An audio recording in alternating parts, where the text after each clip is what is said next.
제3계명 여호와 이름을 망령되게 부르지 말라 했습니다. 여호와 하나님의 이름을 좀 알아야겠죠. 먼저 하나님 이름이 뭡니까? 여호와로 되어 있잖아요. 여호와, 그죠? 내 하나님 여호와 이름을 망령되게 부르지 말라. 여호와죠, 여호와. 새벽에 오신 분들보다 더 정신이 혼미하면 안 됩니다. 출애굽기 3장 14절 15절을 보면 하나님이 모세에게 이르시되 나는 스스로 있는 자이니라. 또 이르시되 너는 이스라엘 자손에게 이같이 이르기를 스스로 있는 자가 나를 너에게 보내셨다 하라. 하나님이 또 모세에게 이르시되 너는 이스라엘 자손에게 이같이 이르기를 너희 조상의 하나님 여호와 곧 아브라함의 하나님 이삭의 하나님 야곱의 하나님께서 나를 너에게 보내셨다 하라. 이는 나의 영원한 이름이요 되도록 기억할 나의 칭훈이라 그랬습니다.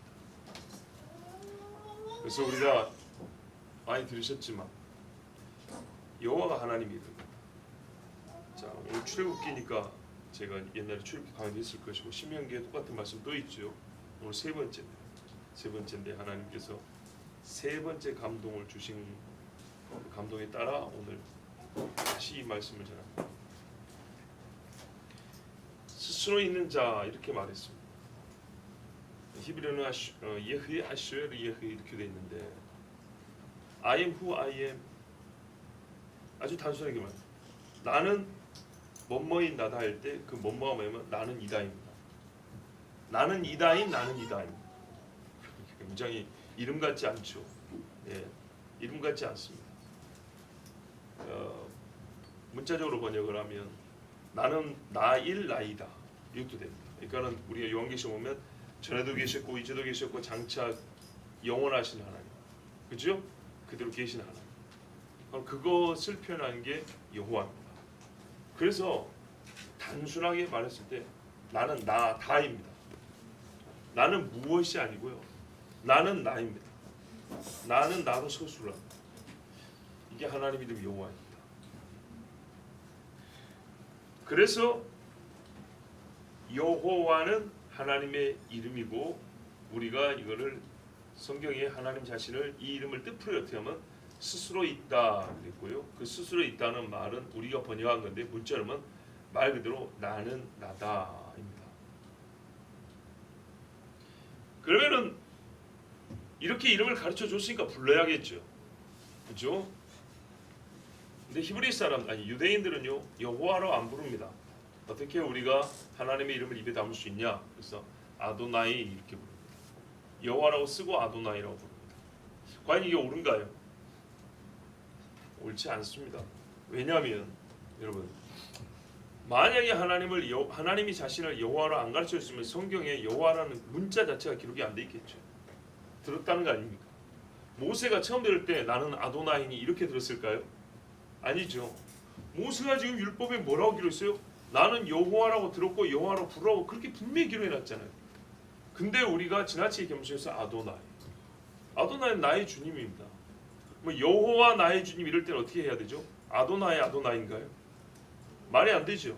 예, 킹 제임스 영어 번역이 요즘 나온 것보다 훨씬 훌륭한데 아쉬운 게 교교합니다. 여호와를 다 주라고 해놨습니다. 대문자 주. 대문자 로드로 해놨습니다. 소문자 로드는 주고 대문자 로드는 여호와를 번역한 줄 알라 이렇게 되는 겁니다.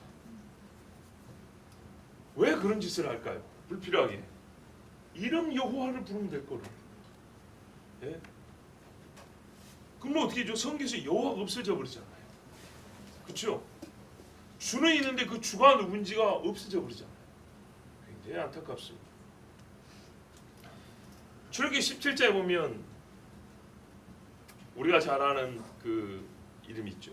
여호와 니시, 여호와 라파, 여호와 삼마, 그렇죠? 하나님은 누구시다라는 또 이렇게 표현을 하는 이름들이 있는데 처음 나오는 게 여호와 니시입니다.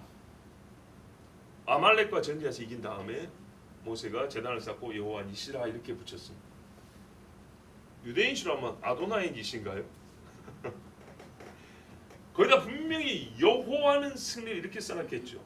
여호와 승리했으니까 여호와 니시라고 부르는 게 맞는 겁니다.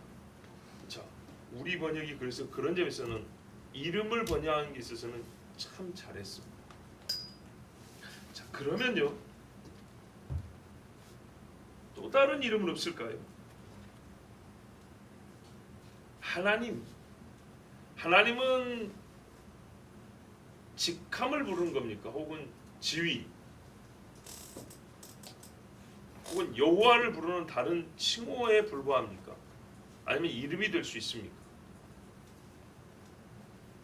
자, 이제까지는 하나님은 여호와는 이름이고 하나님은 이름이 아니다. 즉 히브리 말로 엘로힘은 이름이 아니고 하나의 직함 비슷하게 이렇게 설명을 했는데, 다시 보니 그게 아닌 것 같아요. 또 옛적의 선배들도 엘로힘도 하나님의 이름이다 이랬어요. 그리고 성경을 보니까 오늘 말씀 이렇게 돼 있어요. 너의 하나님 여호와 이름 이렇게 돼 있어요.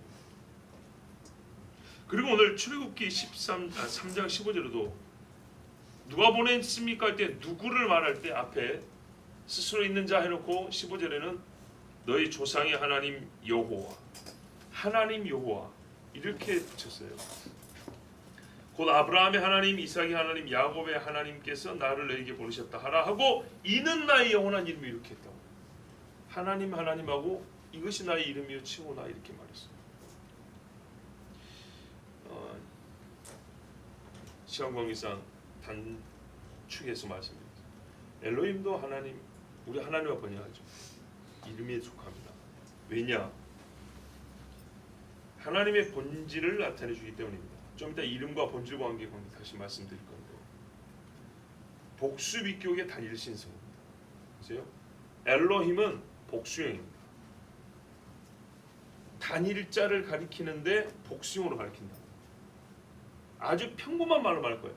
한 사람을 가리키는데 복수형으로 부르는 이름이라고요. 엘로힘은 삼위일체, 삼위위격이 한 신성으로 유일한 신으로 있다.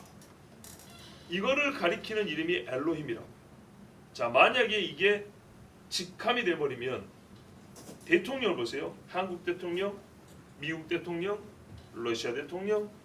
자, 대통령은 직함이지만 여기저기 대통령 다 붙일 수 있죠. 엘로힘은요, 오직 하나님께만 붙입니다. 성경에 보면 우상도 엘로힘이라 하고 또 다른 데도 엘로힘이라 받치는데, 그거는 말 그대로 뭐랄까요, 하나님을 직접 지칭하는 것이 아니고 사람들이 하나님으로 섬기기 때문에 그렇게 붙이는 겁니다. 또는 하나님의 대리를 말할 때 엘로힘을 말하기도 합니다.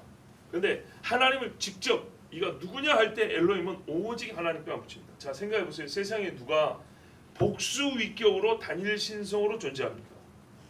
그런 존재는 없습니다. 하나님 한 분밖에 없습니다.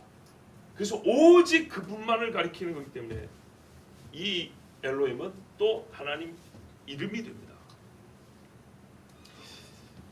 이제 이 이름을 알았으니까 이 이름이 갖고 있는 계시적 의미에 대해서 한번 생각해 볼게요. 결론부터 말하면 하나님 본질에 대한 최고의 계시는 하나님의 이름입니다. 자, 여러분 의자가 여유가 많으니까 고개 아픈데 서로 이렇게 한 줄로 쓰지 마시고 앉지 마시고 띄엄띄엄 앉아도 되고 앞에도 앉아도 됩니다. 보십시오. 10계명의 1계명에서 3계명은 전부 다 하나님과 직접 관계되는 계명입니다. 그리고 이 직접 관계되는 계명에서 이 계명을 지키기 위해서 가장 선제 해결해야 될 거냐, 앞서서 해결돼야 될 문제가 있는데, 그 뭐냐면 하나님이 누구냐입니다. 너는 하나님 외에는 다른 신을 두지 말라 그랬어요. 다른이라면 하나님이 먼저 정해져야 되겠죠. 하나님을 섬기는데 형상을 만들지 말라 했어요. 하나님의 본질에 있어서 하나님은 형상과 무관하다는 것도 아시고 섬기는 방식. 3계명에 가면 그 이름을 망령되이 부르지 말라 그랬는데 전부 다 하나님과 직접 관계 있고, 종합적으로 보면 어쨌든 1, 2, 3계명을 지키려면 하나님이 누구시냐의 누구가 답이 돼야 됩니다. 하나님의 본질에 대한 이해와 믿음을 전제로 하고 그에 따른 섬김을 명령하는 계명이 1, 2, 3계명입니다. 여기서 중요한 질문, 아까 말씀드렸죠? God is who? 누구냐입니다. 자, 여기서 who, 누구냐라는 말을 바꿔 말하면 본질을 말하는 겁니다. 하나님의 본질은 무엇인가? 즉 하나님이 누구시냐의 누구를 그 자체로 대답하라는 요구입니다. 1, 2, 3경을 지키려면 집중하세요. 하나님이 누구시냐 이렇게 물어봤죠. 그렇죠? 뭐에 대답한다고요? 누구를 대답할 수 있어야 한다고. 누구를. 자, 이제 잘 들어보십시오. 사물은 무엇이냐에 따라 가치 부여가 달라집니다. 이 마이크 하나하고 피아노는 가치가 다르죠. 그러나 무엇의 최상은 누구의 최하보다 높지 못합니다. 무엇은 사물이고 누구는 인격입니다. 차원이 다르다는 거죠. 무엇은 무엇끼리 비교하는 거고 누구는 누구끼리 비교하는 것이지 무엇과 누구를 비교하는 것이 아닙니다. 자, 무엇? 물질이죠. 물질도 말이죠. 같은 차원이지만 종류에 따라 엄청난 차이가 있습니다.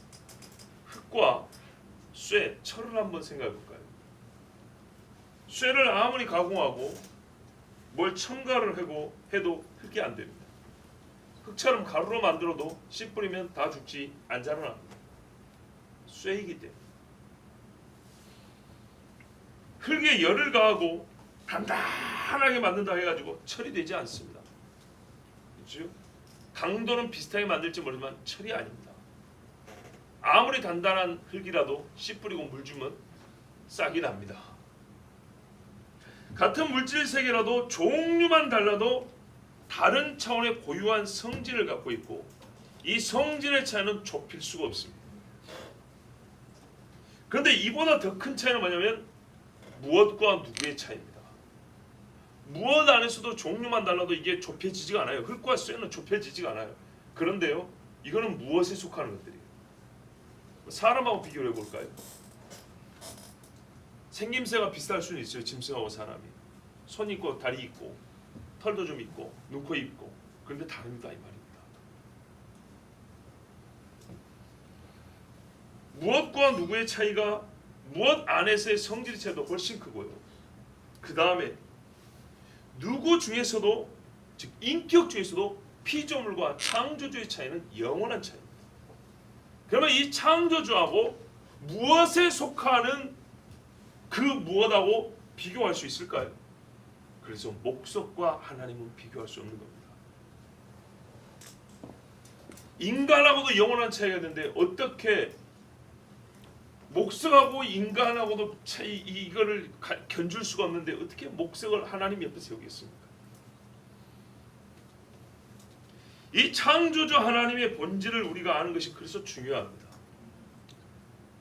그리고 이 본질을 알기 위해서는 우리가 연구해서 되는 게 아니고 계시를 받아야 됩니다. 그가 가르쳐줘야 됩니다. 보세요. 저 위에 계신 분이라니까요. 그 누구를 우리가 어떻게 여기서 연구하고 탐구해서 알 수 있겠어요? 누구인 그분이 나는 누구야 라고 가르쳐줘야 되는 것이죠. 그때 하나님이 누구, 곧 본질 그 자체를 가르쳐줄 때 쓰신 방법이 뭐냐면 이름입니다. 이름. 묻기도 누구세요? 물었더니 나는 누구라고 말씀할 때 이름만 말씀해 주셨습니다. 자, 그래서 하나님의 본질, 즉 누구인가를 우리에게 알려주신 게 이름인데 여기서 우리가 일단 단어 개념 정리를 좀 하고 넘어가야 되겠어요. 본질이 뭐냐? 우리 신앙생활 때도 본질이 중요하다고 그러죠. 본질이 뭐냐? 어떤 사람들은 잘 보세요. 본질이란 본디부터 가지고 있는 사물 자체의 성질이나 모습 그랬어요. 사물이나 현상을 성립시키는 근본적인 성질 그랬어요.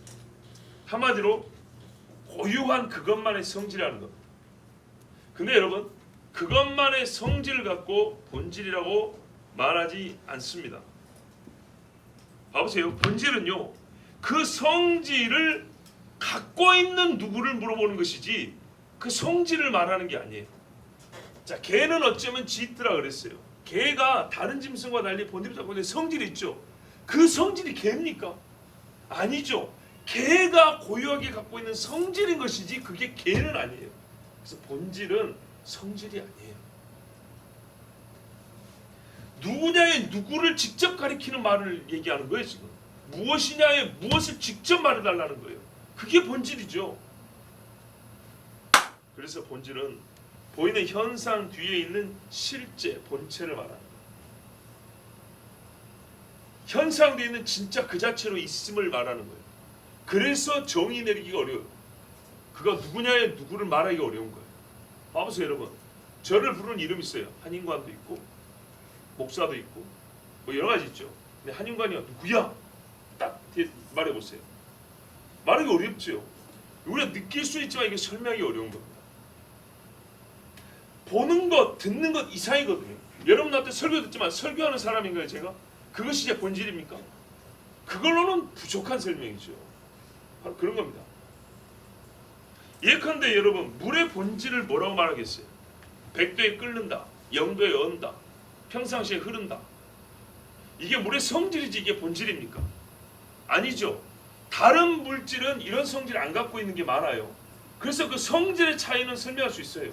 물만의 성질로. 그러나 이게 물의 본질은 아니에요. 물이 갖고 있는 성질이지 물 이꼴 뭐 이렇게 나오는 건 아니라고.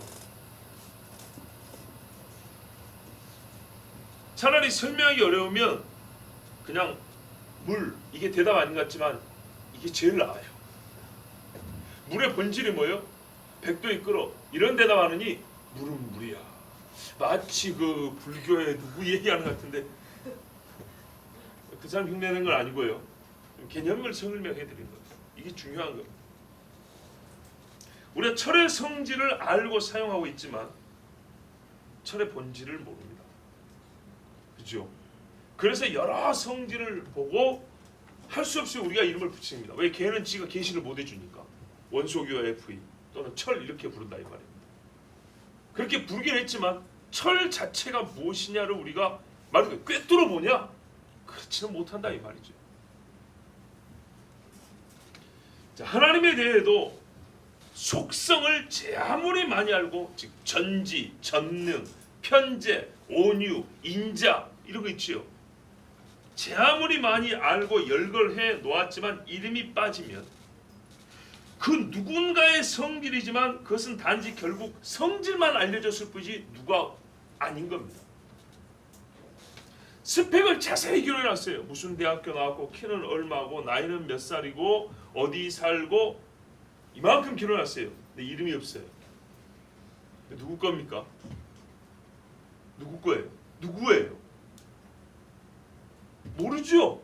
예, 그래서 아테네에서 알 수 없는 신에게 이 바보 같은 짓을 한 거예요. 본질이 아닌 거예요.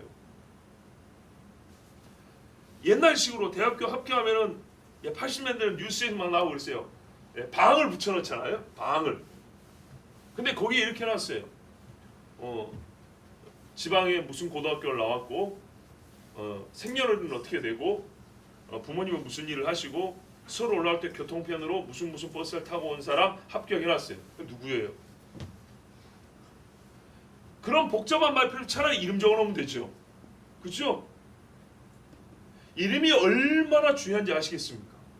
많은 스펙, 많은 설명이 있어도 이름이 없으면 아무것도 아니에요. 그냥 그 어떤 사실을 알려주는 정보에 불과한 거예요. 누구는 아닌 거예요. 무엇도 아닌 것이고. 그래서 아무리 적은 정보가 계시를 할지라도 이름이 들어있으면 우리는 무엇이나 누구를 알게 됩니다. 그러나 물이 날아가는 일이 있고 땅이 꺼지는 일이 있고 구름이 땅바닥에 생기는 기이한 일이 있어도 우리가 그 현상을 경험하고 현상에 이름을 붙일 수는 있지만은 누구는 아직 나타나는 게 아니에요. 그 일을 하는 누군가가 있어. 그러나 구름이 하늘에서 생기는 게 아니라 지면에 있는 거예요. 안개가 진짜 구름이. 네? 그 일을 누가 했어. 그렇지만 누가 직접 나타나지 않으면 누군가 했다는 걸 알지만 누구는 모르는 거예요. 바로 그 누구가 중요하다 이 말입니다. 그 누구가 우리에게 자기를 누구라고 말해주는데 최고의 수단과 방법이 이름이라는 겁니다. 이름.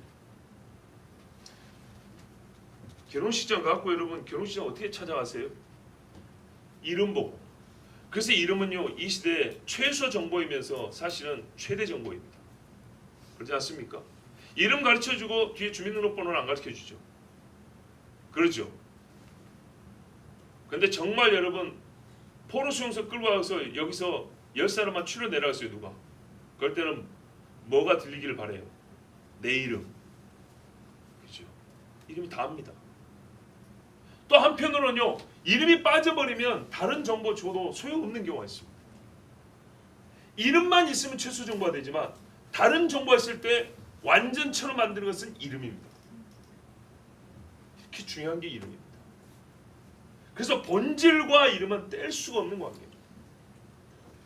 자, 하나님께서 자신을 보여주실 때 속성이나 성질의 일부가 아니라 자기 자신, 그냥 누구로 자기를 말해줄 때 가장 적합하고 최상급의 계시는 그분의 이름입니다.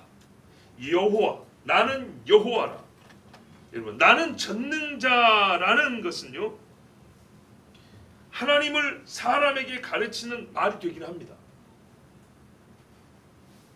그러나요, 전능자가 아니라 여호와가 그분을 지시하는 겁니다. 전능은 여호와를 수식하는 말이죠. 그는 여호와다.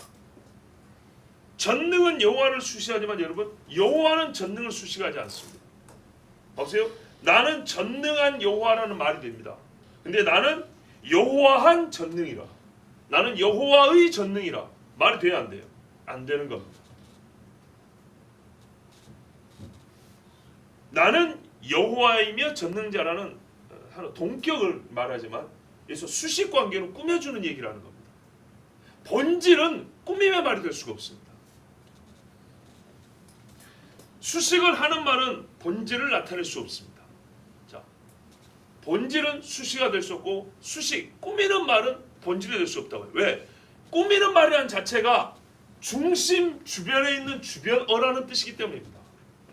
가운데를 설명해주는 겉 또는 겉에 있는 언어가 수식어입니다. 근데 어떻게 겉에 있는 언어가 본질이 되겠어요?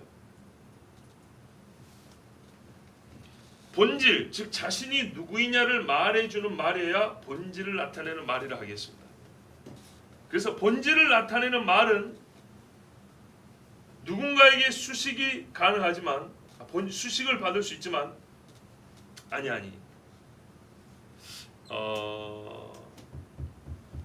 이 말이 좀 어려운데요. 잘 봐보세요. 본질을 수식해주는 말이 있을 수는 있어요. 알겠죠? 근데 우리가 알고 싶은 건 본질 그것을 알고 싶어요. 그랬을 때 본질 그 자체를 알고 싶을 때는 어떤 수식의 말로서 이 본질이 알려질 수 있을까요? 봐보세요. 아까 전능한 여호와라 그랬죠. 여호와의 본질이 나타난 게 아니고 본질은 있고 그분을 수식한 말로 전능한이 붙은 거예요. 아시겠죠? 전능한을 빼고 전지한 여호와도 말이 되잖아요. 그랬더니 이 수식어는 본질을 나타낼 수 없는 말이라고요. 싹 빼고 여호와 그 자체, 본질을 나타내는 말은 수식이 있을 수 있냐고요.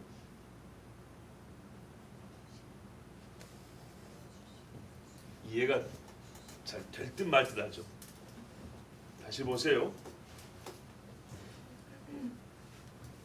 본질을 말할 때 제일 인격체가 자기 본질을 알려줄 때 알아야 관계가 되니까 믿든지 뭐가 섬기든지 본질을 알려줄 때 최상의 방법이 그분이 정한 방법이 이름이라고 했어요.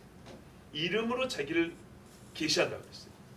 그런데 이 이름이 있는 그분이 능력이 있어요. 전능한 능력이 있어요. 전지한 능력이 있어요. 그래서 요 본질을 갖고 온 그분이 능력이 있어서 그 능력으로 요 본질을 설명을 해요. 아시겠죠? 그런데 이 주변의 수식어는 계속 바뀔 수 있다고요. 전지, 전능, 무소, 부재, 긍휼, 인자로 다 설명이 되는데 이거 딱 잘라버리고 여호와 그 자체는 수식의, 그러니까 여호와가 본질을 말하고 있는데 본질 그 자체는 수식을 통해서 우리에게 알려줄 수 있냐 이 말이죠.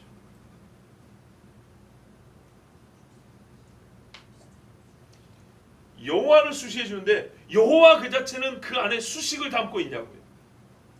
없다 그 말입니다. 그럴 수 없는 겁니다. 자, 봐보세요. 본질은 자기 외에 다른 게 아니에요. 그렇죠? 물의 성질은 흐른다죠. 기름도 흘러요. 그래서 본질이 될 수 없다 그랬죠. 근데 물의 본질 딱 했을 때는 이거는 물만 되고 다른 것은 아닌 거예요. 쇠의 본질 했을 때는 쇠도 딱딱하지만 탄소도 딱딱하고요. 나무도 딱딱합니다. 그죠? 딱딱하면 쇠의 성질이지만 쇠의 본질은 아니죠. 근데 쇠의 본질 그것은 말 그대로 쇠의 본질이지 다른 것의 본질이 아니기 때문에 본질은 다른 것으로 설명이 안 되는 거예요. 원래 그것만이기 때문에 바로 그것 자체이기 때문에 아시겠어요? 그것 자체이기 때문에 본질은 항상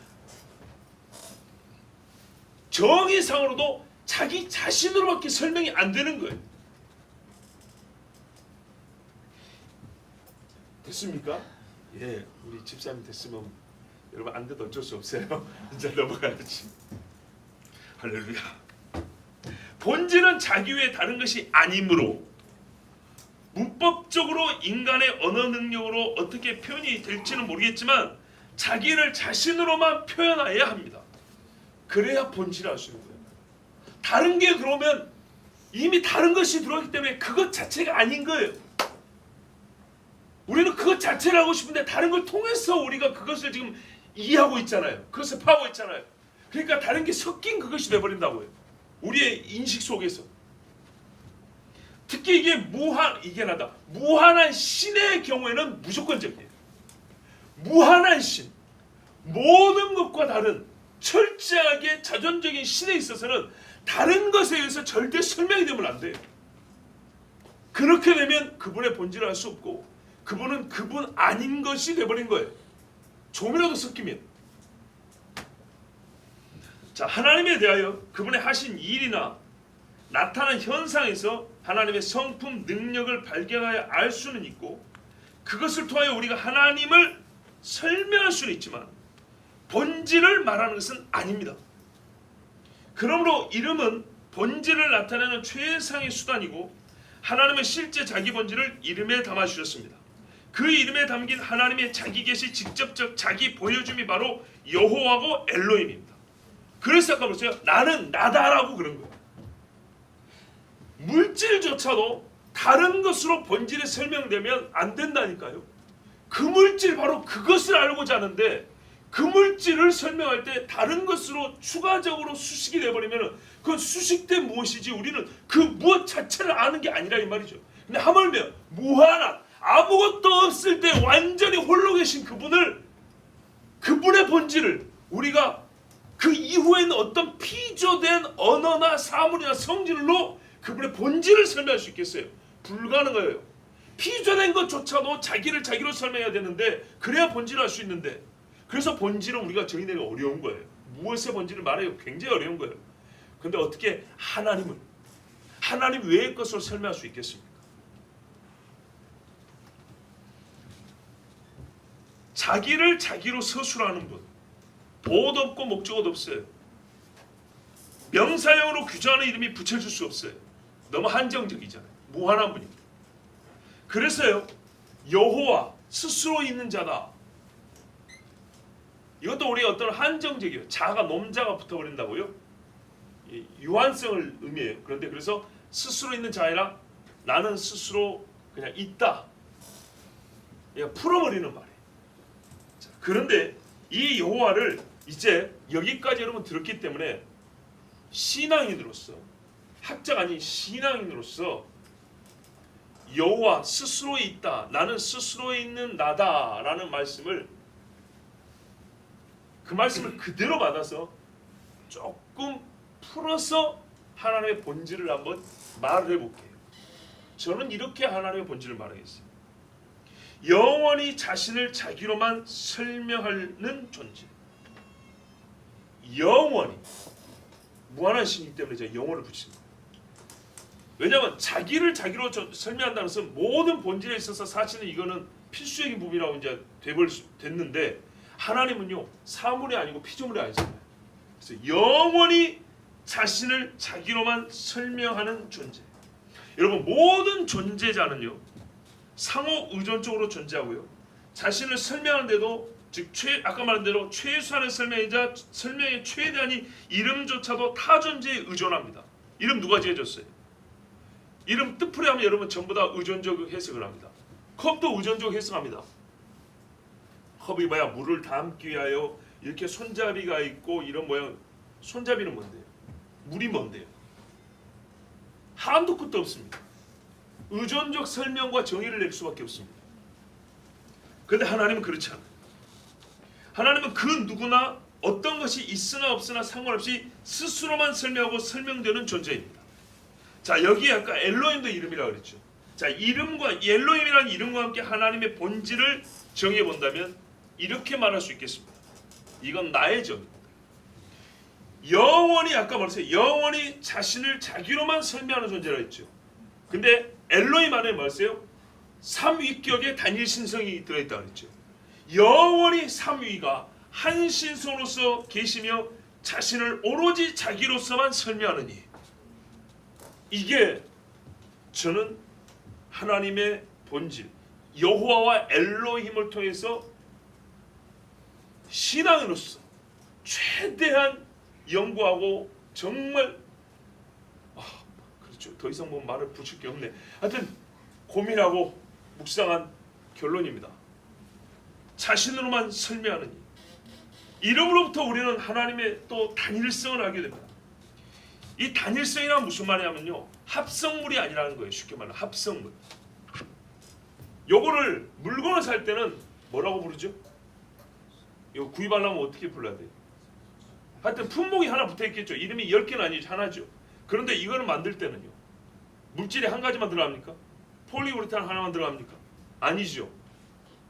여러 가지가 함께 들어가서 단일 품목이지만 합성물이잖아요. 맞지? 밥도 쌀로 다 하는 것 같지만 그렇지는 않습니다. 밥도 합성물입니다. 하나님의 나타난 속성들은 전지전능 등 다양한 현상과 경험을 우리에게 제공하지만, 하나님의 생각은 여기저기서 배운 것들의 종합이 아닙니다. 우리가 너 생각을 말해봐 하면 한 문장으로 한 가지 뜻을 말합니다. 그러나 그 한 가지 뜻을 말하는 한 생각은 합성물입니다. 어렸을 때부터 배운 사고방식, 얼마 전에 누가 지나가다 들은 소리, 이 모든 것들이 종합된 합성물로서 지금 단일 문장의 한 가지 생각이 나오는 겁니다. 행위도 마찬가지입니다. 여러분, 우리 교회 왔습니다. 우리가 이 교회에 온 것에 대한 이 행위가 최종적으로 결론으로 나올 수 있는 것은 무엇이 종합된 합성물입니다. 하나님의 행위는 지식에서 하나, 경험에서 하나, 감정에서 하나를 묶어서 결정되어 나타나는 것이 아닙니다. 오직 영원한 한 하나님 자신에서 바로 그것 자체가 나옵니다. 아시겠어요? 그래서 본질 이야기를 길게 한 겁니다. 하나님 자신에서 내가 10년 전에 누구하고 관계에서 뭐 하나 습득한 거 있어. 이번에 이거 한번 사용해봐. 이런 식이 아닙니다. 아무도 없을 때 완전한 분으로서 스스로 계신 하나님 때문에 이 완전한 단일체에서 단일한 무엇인가가 즉각적으로 나옵니다. 뭔 말인지 아시겠죠? 영원한 존재이기 때문에 시차가 존재하지 않습니다. 합성되는 과정이나 시간 이런 게 필요하지 않습니다. 우리에게 나타날 때 시간적 요소와 함께 나타나는 것이지. 그래서 하나님의 이름 안에서 우리는 영원 스스로 있다라는 것 안에서 하나님의 단일성을 우리는 추론하는 겁니다. 여러분, 과연 이런 신을 들어본 적이 있습니까? 없지요. 없어요. 그리고 또 신이라고 한다면, 정말 무한자 창조주 신이라고 한다면, 이런 분 외에 이제 이렇게 지금 설명한 것 외에 다른 본질을 가진 자가 신이 될 수 있을까요? 그러므로 기본적으로 다신론 사상은 배격되는 것입니다. 한 분밖에 있을 수가 없습니다. 그럼 자연스럽게 이제 본문으로 한번 들어볼까요? 본문은 뭐냐면 이 하나님의 이름을 모독하지 말라는 겁니다. 그리고 모독하면 어떻게 된다고요? 모독이 아니라 망령되이 부르지 말아야 합니다. 망령되이 부르면 죄 없다 하지 아니하리라. 자, 우리가 지금까지 들은 이 하나님입니다. 이 하나님. 거기다가 우리가 경험적으로 역사적으로 체험한 그분까지 하면 이거는 뭐 더 이상 망령되이 부를 수 있는 분이 아니죠. 자, 망령되 일컫는다는 건 뭔 뜻일까요? 온전하게 일컫지 않는다는 거죠. 그 이름에 합당하게 부르지 않는다는 겁니다. 이름의 1차적 역할은 그 이름을 가진 존재를 알리는 데 있습니다. 제1의 역할입니다. 누구냐? 그래서 제가 그 누구냐를 본질로 얘기하는 겁니다. 무엇의 경우는 무엇이냐? 누구의 경우는 누구냐? 이게 바로 본질을 묻는 질문입니다. 그래서 하나님 이름 여호와, 엘로힘을 다른 일을 지시하는 이름으로 사용하거나 하나님의 본질을 왜곡, 망각하고 또 알지 못하고 부르면 이것도 망령될 수 있습니다. 모독하며 저주하며 부를 때에는 이보다 더 큰 악이 없습니다. 원문에 따르면 부르는 것, 일컫는 것이 아니고요, 취하는 것입니다. 취하는 것. 취하면은 이름을 말하는 것은 당연히 포함되고 라이팅, 글로 쓰는 것, 또는 하나님을 이렇게 모사한 어떤 행동을 나타내는 것, 그 이름을 표현하는 어떤 모션들 다 포함됩니다. 자, 우리 마임 같은 거 하죠. 여호와 하나님을 나타내는 어떤 그 태도를 취하죠. 성경을 따라. 그러나 성경에 따르지 않고 지멋대로 버립니다. 이것도 망령되이 그분을 취하는 게 되버립니다. 우리 금송아지를 하나님이라고 부른 사건부터 한번 볼까요? 성경 대표적인 망령된 사건이죠. 십계명을 들은 직후에 일어난 사건입니다. 출애굽기 32장에 보면 아론이 이스라엘 백성에게서 금부치를 얻어다가 부어 주물로 만들고 그 다음에 조각을 했다고 했습니다. 그래서 뭐라 하냐면 이스라엘아, 이는 너희를 애굽 땅에서 인도하여 낸 너희의 신이로다 했어요. 자, 보세요. 아까 들은 말씀 생각해 보세요. 여기에는 본질이 나타나 있지 않아요. 행위가 나타나 있어요. 우리가 경험한 현상을 지금 말하는 거예요. 근데 신이로다까지 했어요. 누구가 빠졌죠? 누구가 이제 중요한 거예요. 근데 그 누구가 이미 형상을 만들지 마라 그랬으면 이거 자체가 죄가 되죠. 근데 그분이 이미 형상을 만들지 마라 그랬어요. 그렇지만 하여튼간에 결정타 누구가 안 나왔어요. 뒤에 가면 뭐라면 아론이 그 우상을 보고 그 앞에 제단을 쌓고 이제 제사진을 하는 거죠. 이렇게 공포하여 이르되 이 부분 중에 내일은 여호와의 절일이니, 절기. 그럼 대표적으로 저기가 뭐예요? 안식일. 그렇게 볼 수 있겠죠. 내일 보세요. 여호와의 안식일이니, 이제 이 여호와의 안식일에 여호와와 이 금송아지를 붙여버리면 이거는 죄죠. 빼도 박도 못한 죄죠. 뭐였어요? 이튿날에 그들이 일찍 일어나 번제를 드리며 화목제를 드리고 백성이 앉아서 먹고 마시며 일하서 뛰놀더라. 보세요. 내일은 여호와의 절일이니 이튿날에, 그날에 이 제단에서 금송아지 제단에서 먹고 마시고 제물 들고 뛰었으니까 금송아지가 뭐라는 거예요? 여호와라는 얘기죠. 자, 이 죄의 결과가 어떻게 됐습니까? 모세가 와서 분노하고 3,000명이 결국 죽었습니다. 죄 없다 하지 아니하리라. 한 방에 3,000명이 죽었어요. 근데 모세가 이렇게 말했죠. 잘 보세요. 모세가 내려서 분노하고 돌판도 깬 다음에 뭐냐면 누가 여호와의 편에 서겠느냐 그랬어요. 이거 여호와라고 아니라고요? 아니라는 거예요. 누가 여호와의 편에 서겠냐 할 때 이 금송아지한테 경배하지 않은 이들이 모세 앞에 딱 쓴 겁니다. 마지막 때 잘 보세요. 누가 하나님이냐 문제라니까요. 근데 아론이 한 짓이 뭐냐? 우리 번역에는 방자라고 되어 있는데요. 원문은 벌거벗겠다입니다. 그래서 금송아지 사건을 그린 그림들 보면 벌거벗은 그림들이 나오는 거예요. 모세가 와서 보니 아론이 백성을 방자하게 하였다. 그것은 백성을 벌거벗게 하였다. 원문이 그렇습니다.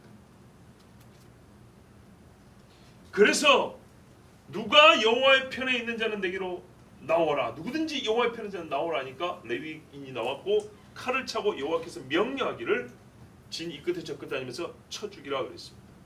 이게 여호와 이름을 망령되이 부른 죄의 값입니다. 좀 이따 한 번 더 말씀드리죠. 따라서 제3계명을 어겨서 여호와 이름을 망령되이 부르게 되면 1, 2계명은 필연적으로 범하게 됩니다. 왜? 누구가 달라져 버렸잖아요.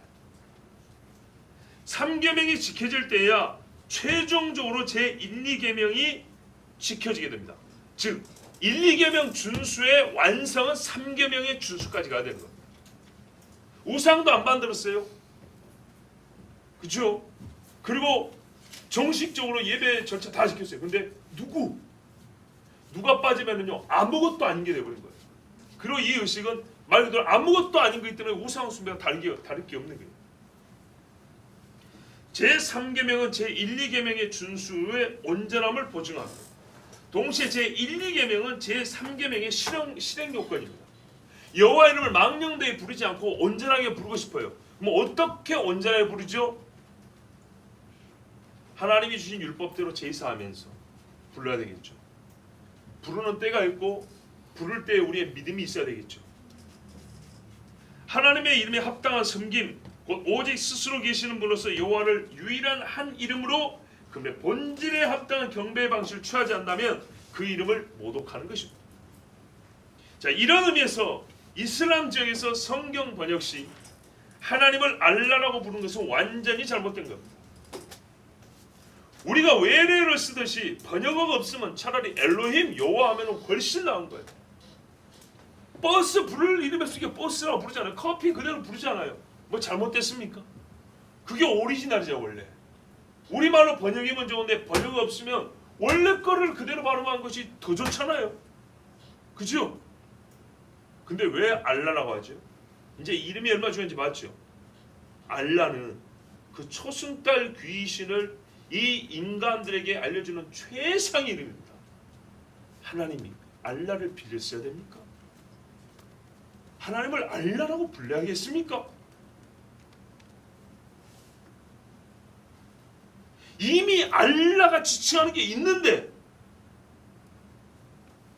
아시겠어요? 무슨 말인지? 왜 아까 본질을 이렇게 잡아놓는데 길게 말인지 아시겠어요? 왜 알라를 하나님을 부르는데 써야 되냐 이 말이에요. 알라를 여호와로 부르면 되지. 엘로힘이라고 부르면 되지. 번역어가 없으면 원문대로 부르면 되는 거예요. 문장을 불어넣었다니까 단어인데.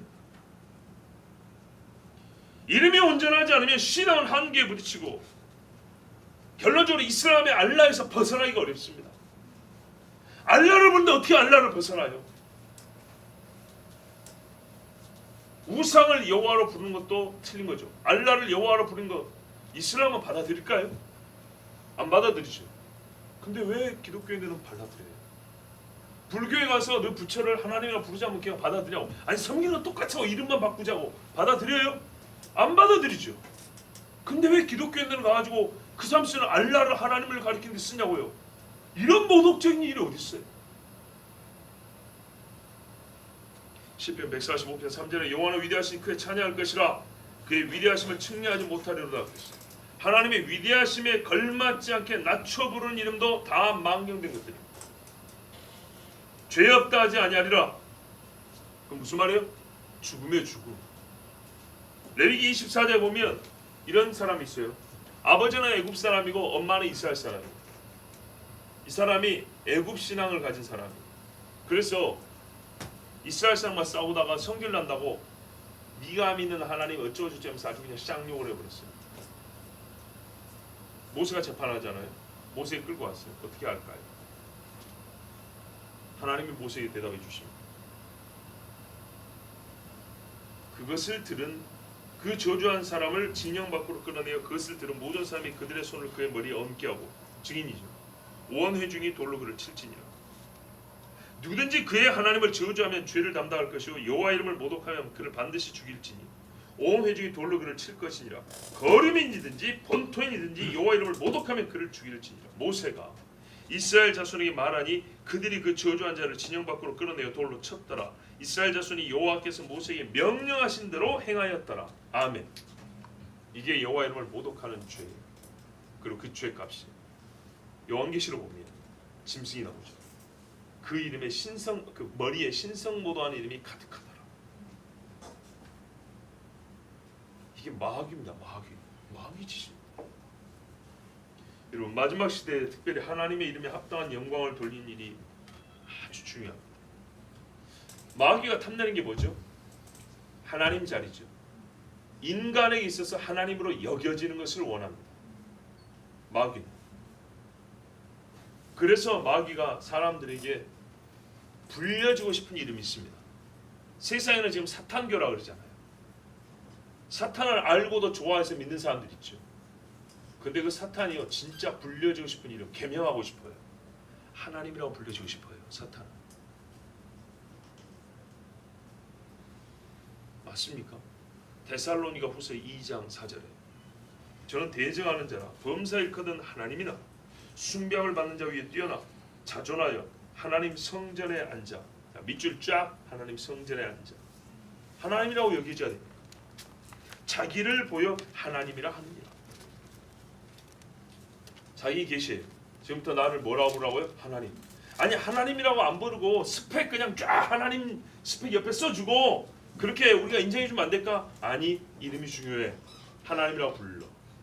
이름이 정말 중요한 거예요. 누가 십계명 시대가 끝났다 그럽니까?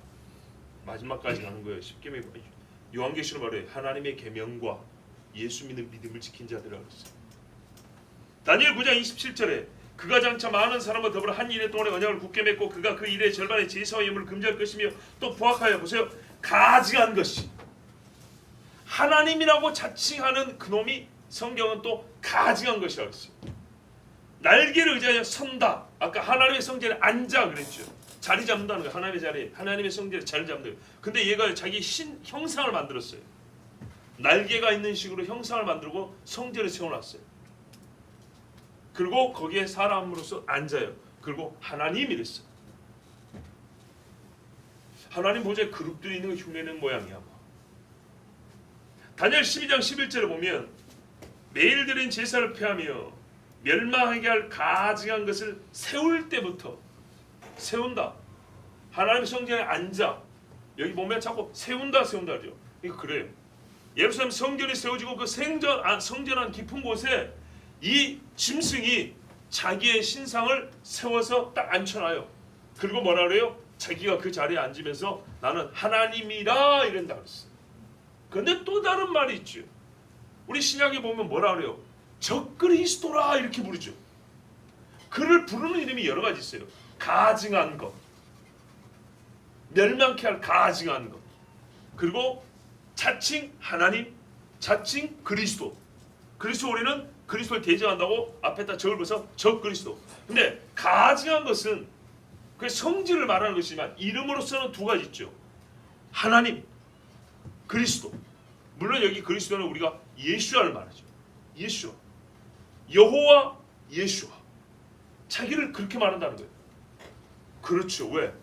하나님이 되고자 하니까 하나님의 이름을 갖다 쓰는 거죠. 속지 말하는 거예요. 하나님의 이름을 갖다 쓴다는 거예요. 실제로 우리에게 알려진 이름이 이 두 이름 아닙니까? 또 놀라운 게 뭐냐? 우리의 구원은 예수님이죠. 히브리 발음으로 예수아죠. 출애굽기 14장 13절에 보면 오늘 여호와께서 내게 하시는 구원을 보라 이렇게 돼 있어요. 그리고 15장 30절에 여호와께서 오늘 너희를 구원하셨네 이렇게 돼 있어요. 애굽 사람으로부터 너희를 구원하셨다 이렇게 돼 있어요. 자 여기 구원이 이제 문법적으로 어형 변화는 있지만은 그 뭐요? 어원 본래 말의 형태는 예수아입니다. 히브리어 공부니까 아시죠? 좋았어요. 예수아 그는 자기 백성을 구원할 자이심이라고 그랬어요. 이 예수아가 출애굽기 나옵니다. 근데 출애굽기 사건이 뭐예요? 구원을 매우 상징적으로 보여주는 사건 아닙니까? 그렇죠? 애굽에서 끄집어내서 피로 그 죽음이 지나가고 홍해에서 세례까지 받아 인치는 사건.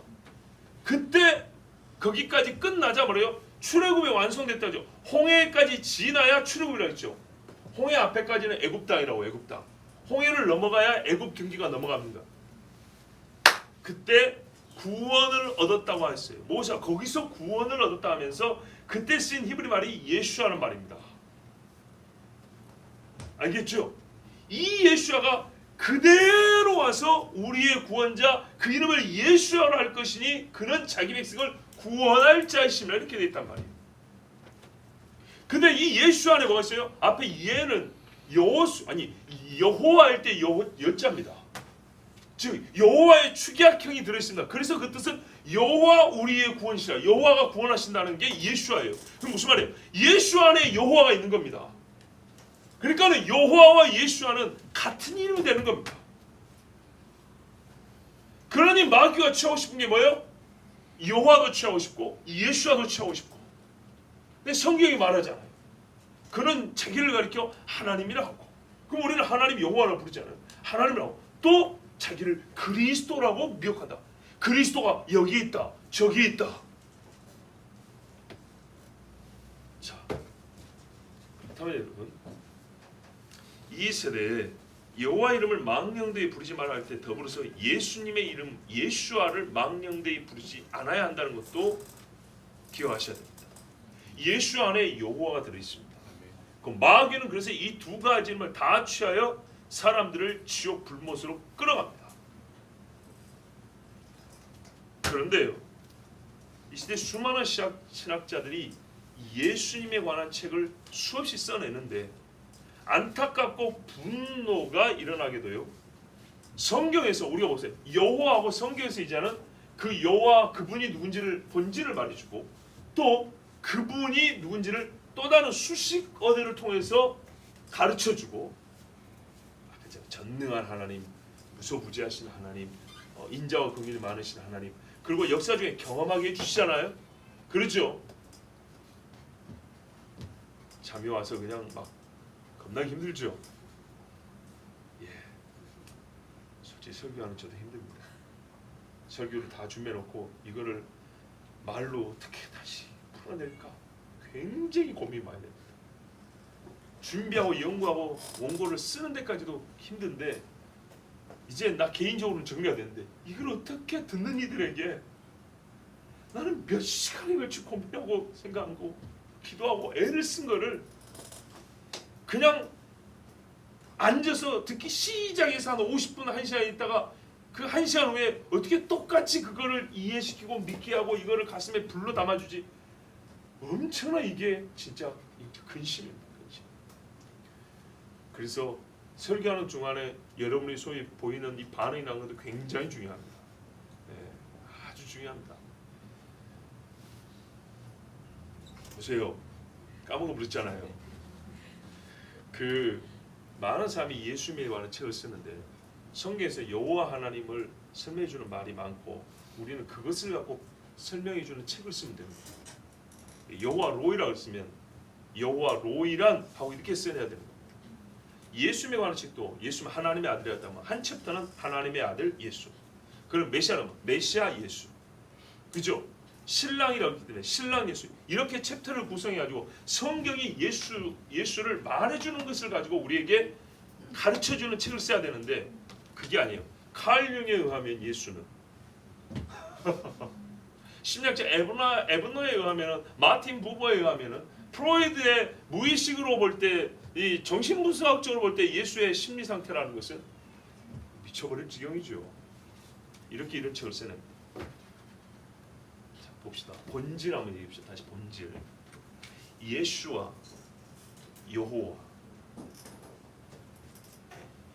자기를 자기로만 설명하는, 영원히 자기를 자신으로 설명하는 분인데 그분이 육신을 입고 오셨어요.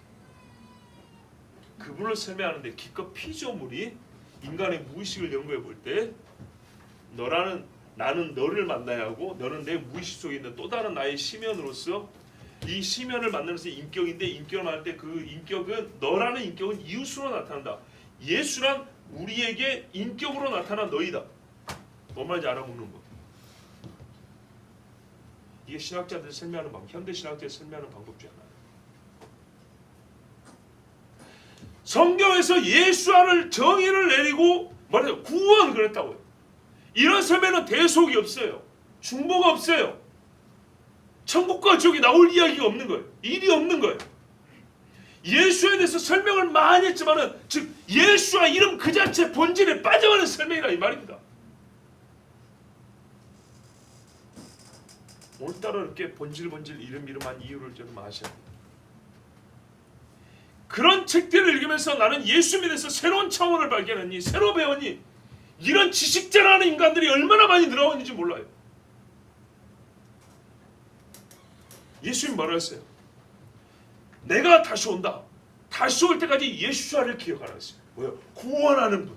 어떻게 물과 피로 너희를 씻고 몸을 찢겨서 너희 언약을 맺어서 너희의 살을 새 살로 만드시는 분. 그 예수와 너희 구원자 예수를 기록하라 그랬어요.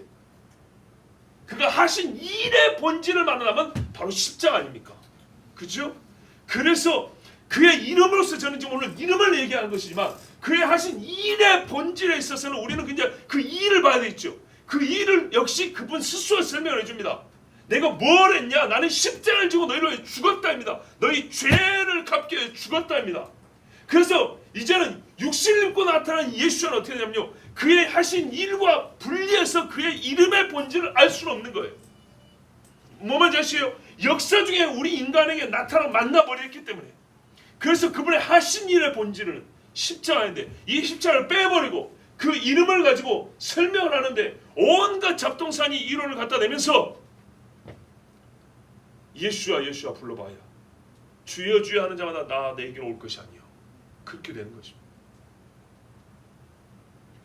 자 여러분, 그래서 오늘 우리가 성찬을 합니다. 성찬식에 예수님이 하신 말씀이 뭐냐? 내가 너희를 위하여 죽었다는 것, 이 죽음을 내가 다시 올 때까지 기념하라 했습니다. 예수님이 하신 이 본질적인 사역을 배제한 채 그분의 이름을 부른다는 것은 무익함이야.